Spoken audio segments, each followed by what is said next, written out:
21শে জানুয়ারি যে 2024 আইএসএফের প্রতিষ্ঠা দিবস ছিল, অ্যাকচুয়ালি শাসক দল মমতা ব্যানার্জি ভয় পেয়েছে। ভয় পাওয়ার কারণেই পুরো কোর্ট থেকে আমাদের প্রোগ্রামটা যাতে না হয়, বানচাল করা যায় কিভাবে, তার মানে কিভাবে বানচাল করা যায় তার চেষ্টায় মরিয়া হয়ে উঠেছে। আপনারা দেখেছেন মিডিয়ার মাধ্যমে, আমরা খবরের মাধ্যমেই দেখেছি যে কিভাবে আইএসএফকে নেতাজি ভিক্টোরিয়া হাউসের সামনে যে ওখানে আইএসএফের প্রোগ্রাম হওয়ার কথা ছিল ওখানে কীভাবে আটকে কীভাবে আটকে দিয়েছে। তারপর ওখান থেকে আইএসএফ যখন সিঙ্গেল বেঞ্চ থেকে রায় নিয়েছে, ওখান থেকে রায় দিয়েছে যে 1000 লোক নিয়ে সেখানে সমাবেশ করতে পারবে আইএসএফ, সেটাকে চ্যালেঞ্জ করে আবার ফের ডিভিশন বেঞ্চে গিয়েছে। শাসক দল এই জনগণের ট্যাক্সের টাকা নিয়ে এই আইএসএফকে রোখার জন্য কেস কাবারি করতে পারে, আর জনগণের উন্নয়ন করতে পারে না, চাকরি প্রার্থীদের চাকরি দিতে পারে না, তার সেখানে গিয়ে বলে আমাদের টাকা নেই। কিন্তু এই কাজের বেলায় এখানে আইএসএফের মিটিং করতে দেবে না, এর বেলা টাকা আছে। মমতা ব্যানার্জি এর বেলা টাকা আছে।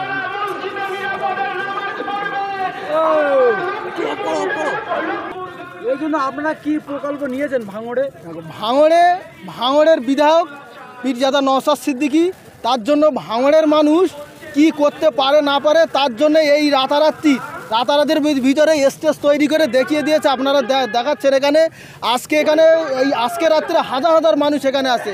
তার জন্য আমরা প্রস্তুতি নিয়েছি। আগামীকাল 21শে জানুয়ারি আমরা ভাঙড়বাসী, ভাঙড় বিধানসভার ভিতরেই আমরা এখানে অনুষ্ঠানটা করব। ভাঙড় বিজয়গঞ্জ বাজারে মেলা ময়দানে আমরা এখানেই অনুষ্ঠানটা করব, সেই প্রস্তুতি আজকে নিয়েছি। আগামীকাল সেই 21শে জানুয়ারি ভাঙড় মেলা ময়দানই এখানে অনুষ্ঠিত হবে। আমরা দেখছিলাম গত বছরে কিন্তু এই রানী রাসমোড় মোড়ে আপনাদের যে আইএসএফের প্রতিষ্ঠা দিবস হয় সেখানে একটা বহুত কিন্তু ঝামেলা হয়েছিল, অর্থাৎ বিধায়ক নওশাদ সিদ্দিকী 42 দিন জেল কেটেছিল। তারপরেও সেই ভাঙড়ে আপনারা কালকে ওই প্রতিষ্ঠা দিবস করছেন, এই উপলক্ষ করে যদি কিছু দুর্ঘটনা ঘটে বা কি, এর জন্য আপনারা কী প্রস্তুতি নিয়েছেন? দুর্ঘটনা আশা করি ঘটবে না, কারণ হচ্ছে গতবারে যে অত্যাচার আইএসএফের উপরে শাসক দল নামিয়ে এনেছিল, তার জন্য বিনা কারণে বিনা দোষে আমাদের নওশাদ সিদ্দিকী সাহেবকে, পার্টির চেয়ারম্যানকে 42 দিন জেল খাটিয়েছিল। তার সাথে একাধিক কর্মী নেতৃত্বদের আমাদেরকে জেল খাটিয়েছিল। তার পরিপ্রেক্ষিতে এবারে 2024 সালে আমাদের এবারও আইএসএফের যে 21শে জানুয়ারি প্রতিষ্ঠা দিবস সেটা অনুষ্ঠান হবে।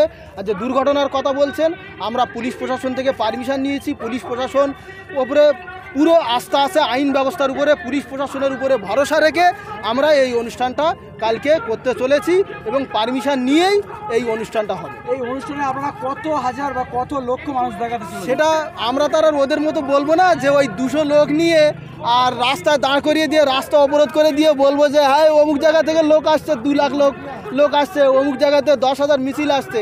সেটা আপনারা মিডিয়া পার্সন কালকেও থাকবে। আজকে দেখছেন হাজার লোক, হাজার কর্মী এখানে উপস্থিত আছে। কালকে সেটা আপনারা দেখতে পাবেন। এই ভাঙড় মেলা ময়দান, ভাঙড় বিজয়গঞ্জ বাজার অসাল হয়ে যাবে আইএসএফের কর্মী সভা। কালকে এখানে শুধু ভাঙড়ের লোক আসবে না বাইরে থেকে লোক আসবে? না, এখানে শুধু ভাঙড়ের লোকই জায়গা দেওয়া যাবে না, তার বাইরে থেকে লোক কিভাবে আসবে? শওকত মোল্লা বলেছিলেন যে ভাঙড় থেকে আইএসএফের টিকিট খুঁজে পাওয়া যাবে না, কিন্তু এখন দেখতে পাচ্ছি ভাঙড় বাজার দখল করে নিয়েছে আইএসএফ। কি বলবেন? আগামী দিন যে মোল্লার কথা বলেছেন সেই মোল্লার টিকিট খুঁজে পাওয়া যায় কি? সিবিআই, ইডি অটোমেটিক তাদের পিছনে লেগে আসে, নিজেদের টিকিটটা ঠিক করুক, তারপরে আইএসএফের টিকিট থাকে কি না থাকে সেটা আইএসএফ বুঝে নেবে, নিজের টিকিটটাই ঠিক করে। ধন্যবাদ।